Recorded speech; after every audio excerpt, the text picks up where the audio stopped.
నమస్కారం ETV news కు స్వాగతం. ముందుగా ప్రధాన అంశాలు. 6 పాక్ సైనిక విమానాలను కూల్చాం. ఆపరేషన్ సింధూర్ పై ఎయిర్ ఫోర్స్ చీఫ్ వెల్లడి.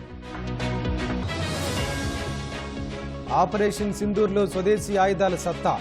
ప్రధాన అస్త్రాలుగా బ్రహ్మోస్ క్షిపణులు.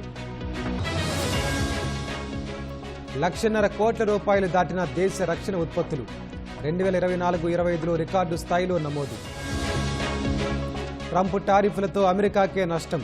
ఆ దేశ ఆర్థికవేత్తల అంచనాలు. ప్రధాని నివాసంలో రక్షాబంధన్ వేడుకలు. మోదీకి రాఖీ కట్టిన చిన్నారులు. జమ్మూ కాశ్మీర్లో ఉగ్రవాదులతో పోరు. అమరులైన 2 జవాన్లు.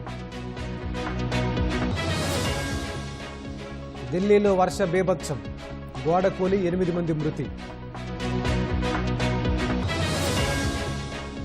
శాంతి కోసం మా భూభాగం వదులుకోం స్పష్టం చేసిన ఉక్రెయిన్ అధ్యక్షుడు జెలెన్స్కీ.